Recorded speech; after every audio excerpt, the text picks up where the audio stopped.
God, you are so great and good, and we are so thankful for the food that we are eating. God, we recognize you as the creator of everything, author of all that is good. We are undeserving of your kindness and rich bounty. We thank you, Father, for this time together and for this time to celebrate with your servant leader, Dr. Merrill Ewert. May we be your witnesses in this workplace and the world that we live in. Amen. 10 years ago, Merrill Ewert arrived in Fresno into the campus of Fresno Pacific University. A quiet and humble man, yet full of energy, creativity, passion, and ideas. Merrill has turned the Fresno Pacific University structure upside down, and he has connected with the community in many, many ways and redirected and reviewed and allowed us to rethink what and how we connect to the community. Our image has changed, our numbers have changed, and the campuses are much different than they were 10 years ago. And the connection to the valley is much different. Thank all of you for those very, very kind words. First of all, I think we have to be very clear about one thing, and that is that this is a team effort. Everything that we've accomplished here at Fresno Pacific is because people in this room were a part of it. I look around, and if you look at what's happened in athletics, what Dennis didn't point out was that these changes came on his watch as well. And so it was a collaboration, it was a partnership in making some of these things happen. I greatly appreciate you. I do recall him coming to asking for a special meeting with me. And I heard he was a volleyball coach. I didn't know they played volleyball. And so he asked me what my philosophy of athletics was, and my true answer was I don't have one, but I figured I better get one. That didn't seem like the right answer. And what I basically said is if you're going to go to the trouble, you might as well win. And that was the right answer. But also, there's a particular way to win. And I have seen that here at Fresno Pacific, and it's been great fun. And so to all my colleagues here in the room, I won't bother to go around, but you have certainly been close partners in the things that have been accomplished here. They're yours. I've had a little piece of it, but you're the people who made it happen, who got the job done.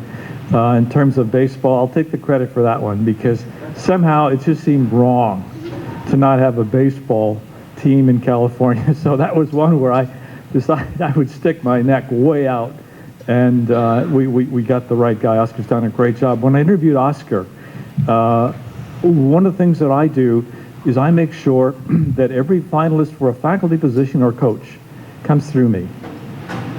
I'm not micromanaging, but I'm talking to them about their values and their commitments. I want to know. I don't care too much about whether they can, in the case of a baseball coach, can hit a curveball or teach somebody how to throw one. Nor if a person knows something about biology, I want to know about their commitment, their faith in Jesus Christ. Is it there? Is it real? And do they see this as a mission and a calling? So in talking with Oscar, I said, we're not looking for a winning team. We're looking for a winning program. And that is what he has built here. And so it's a group of young men who have established themselves as leaders. And they win a lot, too. And they're going to keep on winning more. And I'm just so proud of you, Coach, for what you've done with this program. So to all of you, thank you so very much. Priscilla has been, we've traveled and lived, gone to the ends of the earth over the last 30, however many years, 39 maybe, something like that. And I am deeply grateful. This has been a partnership from the get-go, and so I certainly wouldn't have had the audacity to take on a job like this without her. And so anything that we have done and I've been involved in, we have done together, and I am deeply grateful. Well, today what I want to do is just talk with you a little bit about higher education and Christian higher education, where it's going, and what it means to our community. First of all, does somebody know how to kill the lights up here? So I've actually taught at 4 different kinds of universities, a large land grant, one of the elite Christian colleges, Wheaton College, Cornell, one of the Ivies, and then Fresno Pacific. And we have established ourselves as a regional, comprehensive Christian university. That's what we're trying to be. Started as a Bible Institute in 1944 and has emerged into what it is today. It was established by the Mennonite Brethren Church. Harold Hack, my predecessor, referred to Fresno Pacific as the Mennonite Brethren Church's gift to the valley, which I think is a great distinction. We have 3,600 students about right now, and regional centers in Bakersfield, North Fresno, Visalia, and Merced. Some things to know about college students today. About half of them start in community college. 60% of them attend more than one. 35% attend 3 or more. Sometimes they do this at the same time. We call that swirling. That's the term. 48% of the freshmen drop out or stop out and then come back. And then 84% work part-time and 34% work full-time. I don't have the data, but I would suspect that those are very comparable for Fresno Pacific. So what we need to see from this is that college is not something like, I went to school for 4 years. I started, stayed there till I graduated, worked in the summer to make some money, and then I was done. That's not the way it's happening today. Getting into college is easy. The hard part's getting out. And what we focus on here at Fresno Pacific and in the independent sector is not how to get more students in, how to get them out. And that's one of the things that we have done. 84% of our students receive financial aid. The other note here is there are 106 members of the Council of Christian Colleges and Universities, the CCCU. These are essentially the evangelical schools. And what distinguishes these evangelical schools from the other 800 or so schools that are out there that are Christian by some definition is that we require all of our faculty and staff to sign a statement of faith. So if someone works here, they have signed a statement of faith saying that they have a personal relationship with Jesus Christ. They are committed to those core values.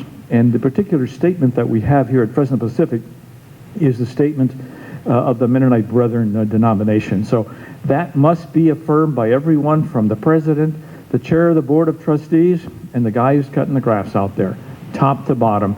Now, our students don't have to do that. We take anyone. Now, we would guess somewhere 70-75% would be my guess. Students come in with some nominal, at least Christian commitment. But what we find is that many people find the Lord here at Fresno Pacific. And you know what? We think that is a fabulous thing. Now, the question people ask, and we've had a national debate here, unwittingly kicked off, I guess, by one of the candidates about, does college matter? I'm here to say it does. And we have some data that shows the difference that college makes in our society today. First of all, let's look at the economic impact of college. There's something called a college premium. That is, the student that goes to college is, during the course of his or her life, going to make, and again, these are research-based findings, somewhere between $250,000 and $1 million more in the same person who doesn't go to college. These are very, very conservative numbers. Most people will argue that the bottom of that graph should be $1 million and not $250,000. So it makes a huge difference. I'll show you some additional data. We have lower levels of unemployment. I'll show you some data. More likely to have pensions, more likely to have health insurance, less likely to draw on public assistance. Basically, having a college degree is good for the society for economic reasons, apart from all the others. Research groups that does work on higher education is comparing 1973 with projections for 2018 in terms of the educational levels required. And what you will see is that the need for high school education only is dropping, and the need for a BS, BA, or a grad degree is increasing. So we need more people with those degrees to provide jobs, and I'll show you some data on that in just a moment. So if we look at what it takes to serve the needs of our society, college does indeed matter. But there are also a series of studies that show the impacts, other impacts on a community or on individuals. people with college degrees, again, these are statistically significant findings based on a series of studies summarized in the book below. I can't remember the name of the title, but those are the authors with semi-pronounceable names. People with college degrees more likely to vote, more likely to participate in the political process, support civil liberties, more likely to give blood, and more likely to serve as volunteers. They're engaged. That's one of the things that happens in college.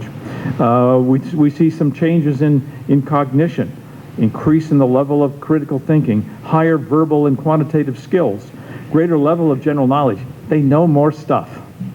I would hope so. But that's a part of it. But the one that surprised me the first time I saw these data is that there's an increase in what is called the level of principled moral reasoning. And that ability to reason, that ability to think morally and ethically is going to be enhanced in the small private independent institutions. This is really one of the things that we really talk about here. Now, one of our priorities here at Fresno Pacific is not only to provide an education that we think will generate excellence, but we also talk about the ethical and moral issues that are a part of what it means to be a follower of Jesus. What the data show is you can actually teach some of the stuff if you do it. The data show. And then in terms of social skills and relationships, greater self-confidence, clearer sense of identity, greater leadership skills, lower levels of abuse and family violence, stronger networks of social support. Again, all coming through graduate education. Better health, more likely to exercise, less smoking, less substance abuse, lower mortality rates, and higher self-evaluation of their own health. When we talk about what do we need here for this valley and how do we help to grow the economy, the strength of the Central Valley, businesses looking for talent, cheap labor gets you almost nothing. If you look back at our attempts here in the city to compete for some of the large manufacturing jobs, didn't happen. Isn't going to make a whole lot of difference. Innovation comes from talent, but it's from talent that's trained. One of the most powerful presentations I've ever heard on this whole subject came from one of the senior vice presidents at Intel. She made the point that 90% of their revenue came from products that had not existed 18 months earlier. Think about that. 90% of Intel's revenue for the previous year came from products that hadn't existed 18 months earlier.